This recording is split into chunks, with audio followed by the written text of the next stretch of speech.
வணக்கம் மக்களே, இன்னைக்கு அஞ்சப்பரில் கொஞ்சம் யூனிக்கான ஐடியால சாப்பிடலான்னு இருக்கேன். இன்னைக்கு என்ன டேட்னா 27. ஸோ அவங்க மெனுவில் இருக்க 27th ஐட்டமும் அதே மாதிரி 2 ஐட்டம் சாப்பிட்டா வயிறு ரொம்ப. இது என்ன மாதம்? 3வது மாதம். அவங்க மெனுவில் இருக்க 3rd ஐட்டமும் சரி ரெண்டுத்தையும் வாங்கி சாப்பிடலான்னு இருக்கேன். அது ரெண்டுமே என்னன்னு எனக்கே தெரியாது. ஒரு மாதிரியா டிஃப்ரெண்ட்டாக யோசிச்சு சாப்பிடணுன்ற இந்த ஐடியா இருந்தது. இது கண்டிப்பாக உங்க எல்லாருக்கும் பிடிக்கும். பயங்கரமாக யோசிச்சிருக்கேன். அதை வாங்க உள்ளே போய் பார்க்கலாம். இது நல்லா இருக்கா, இது நல்ல ஐட்டம் வருதா இல்லை மோசமான ஐட்டம் வருதான்னு பார்க்கலாம். மெனு வந்துச்சு.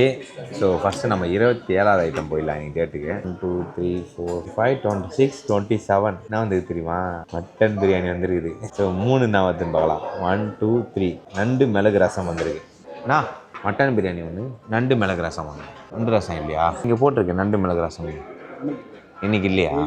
சரி ஓகே, நம்ம வந்து இன்னைக்கு டேட்டு மட்டும் தான் சாப்பிட முடியுது, மாதம் சாப்பிட முடியல இல்லைன்ட்டாங்க. நம்ம 27ஆம் தேதிக்கு நம்மளுக்கு இன்னைக்கு கிடச்சது மட்டன் பிரியாணி. டேட்டு காமிச்சனான்னு தெரில உங்களுக்கு.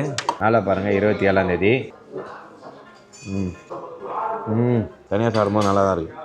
சாப்பிட்டேன்பா, ஏதோ டிஃப்ரெண்ட்டாக யோசிச்சு கண்டென்ட் பண்ணி சாப்பிட்டேன். மட்டன் பிரியாணி நல்லா இருந்துச்சு. 398 ரூபா ப்ரைஸு, பட் நல்லா இருந்தது. நெக்ஸ்ட் இந்த மாதிரி யூனிக்காக எதனா கண்டென்ட் பண்ணி சாப்பிட்ற மாதிரி உங்களுக்கு ஐடியா இருந்ததுன்னா நமக்கு அமலாக போடுங்க. உங்கள் ஐடியா எடுத்து நான் வீடியோ போடுறேன். ஓகேவா? இதோட முடிச்சு. நன்றி, வணக்கம், பாய்.